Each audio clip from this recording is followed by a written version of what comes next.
Hello, hello, hello. Good evening mga fellow OFW dito sa Hong Kong. So, sa mga plano, mag-DH dito sa Hong Kong. So, may simple idea or tips ako i-share sa inyo. So, ngayon gabi na, kaya kakatapos ko lang, kaya mabasa pa yung buhok ko. So, may i-share lang ako yung side ko yung experience ko. So, usapan terminate or break contract. So, ganito. Yung terminate, ikaw, if ever ikaw gusto mag-terminate sa sarili mo, gumawa ka ng 3-copy love letter, okay? One sa immigration, one sa amo, one is yourself. I-keep mo yan in case emergency, kung kailangan sa agency. Sa immigration, ihulog mo yun sa mailbox. Dapat ma-stamp yan. Bibili ka ng stamp at saka ilagay mo sa envelope, diba? So, kahit walang sign sa amo, okay lang basta nag-drop kayo sa immigration. Unahin si immigration, okay? Para walang bawian. Kasi mostly dito bawian eh. Kaya hindi nila alam paano mag-cancel. Kaya nga maaburido yung mga kapwa dito. So immigration na, depende. First is immigration. Hulog kahit walang perma sa kanila. Okay? Second, sa amo. Dumating ka na sa bahay, ibigay mo yung letter, bahala siya, hindi niya tanggapin or hindi siya mag-sign basta bigay ka na sa importante ang immigration dahil. Okay? I-care off niya sa address niyo sa amo. Ang third is, yung sa'yo, i-keep mo yan. Kasi, pag nag-apply ka naman sa agency, at least meron ka ipakita, okay? So, yan, terminate. Yung self-terminate. Gumawa ka ng 1 month notice. Yan ang tinatawag na 1 month notice. Kumbaga, hindi ka magbayad ng amo. So, usapang on the spot. Ako, nag-on the spot ako sa sarili. Kahit ngayong gabi, pwede akong lumabas. Gumawa ako ng isang letter. On the spot ngayon ha, dapat prepare ka ng pambayad good for 1 month salary. Kung magkano yung salary mo, lagay ko sa akin is 5K. So, dapat magbayad ako sa kanya.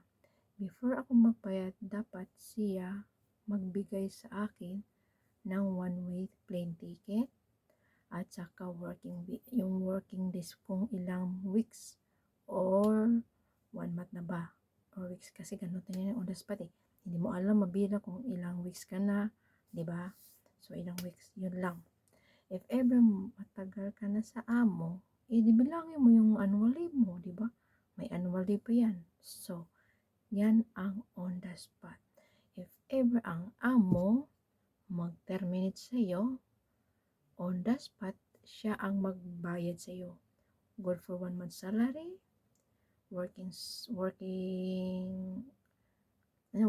days, at saka plane ticket, at saka si 100 travel allowance. Each KD yun ha. So, yan kung side naman si amo. At saka, kung magbigay siya ng 1 month notice, dapat meron ka. Huwag kang mag-sign ng walang reason. Bakit? Okay? Huwag blank, wag. Dapat alam mo ano yung reason. Dapat may picture ka, may sarili ka rin notice. Kasi, may naano ako ni Kato, wala siya. So, wala siya. Hindi niya alam kung kailan, di ba? Dapat meron kang copy at pareho kayong reason. Kung anong binigay ng amo mo, kung blanco yan, huwag ka mag-sign kung wala siyang reason. Kasi hindi mo alam anong reason, baka ma-refuse visa ka or bad record na yun, di ba? Dapat wise ka nga lang ha. Yan ang usapan terminate, good ang 1 month notice at saka on the spot. Ang 1 month notice, gumawa ka ng 3 copy ng notice, 3 anong reason mo, okay? Once sa immigration, ihulog mo sa mailbox kahit walang sign ng amo, okay lang yun. Kasi magre-respond sila, i-care of sa address ng amo mo. Second na letter, copy sa amo, bahalang hindi niya perma, bahalang hindi siya magperma, hindi niya tanggapin, ilagay mo sa misa. Basta nang ibigay mo sa kanya. Ang pangatlo is sa iyo na, sarili mo yan. In case mag-apply ka naman sa agency o ano, yan i-present mo kasi kailangan yan sa immigration. Okay, copy. If ever ikaw, so yun na, 1 month notice yun na, hindi ka magbayad sa amo mo kasi na 1 month notice. Ano yan, kumbaga, palagi, pero yung 1 month notice, kumbaga nag-ask ka permit ba? Ganun yan. Pero ongoing pa rin ang salary mo dyan. So, usapang on the spot, ngayon araw, ngayong gabi, gusto mong lumayas, so, magbayad ka ng amo mo ng magkano salary mo, 5,000 ba o whatsoever. So, i-prepare mo yung 5,000, ibigay mo sa amo mo. But, mamaya mo yan ibigay, basta, ibigay ni amo sa'yo ang plane ticket, working salary, ilang days pa yun, or annual leave, kung ilang years ka na sa amo mo, may annual leave yan. At saka plane ticket, one way visa, at saka, one way plane ticket lang yan. At saka 100 traveling allowance. Yun lang ha. So, yan ang 1 month notice at saka on the spot.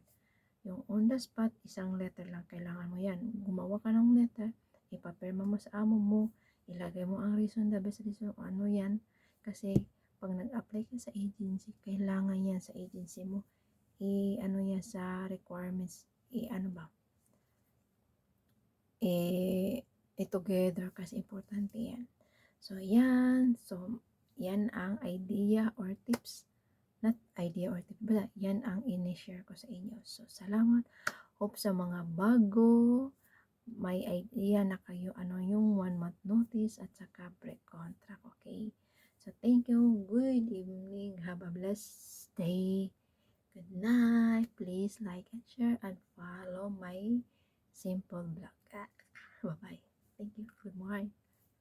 Good morning. Oh, it's already night. See, thank you. See you tomorrow. Bye.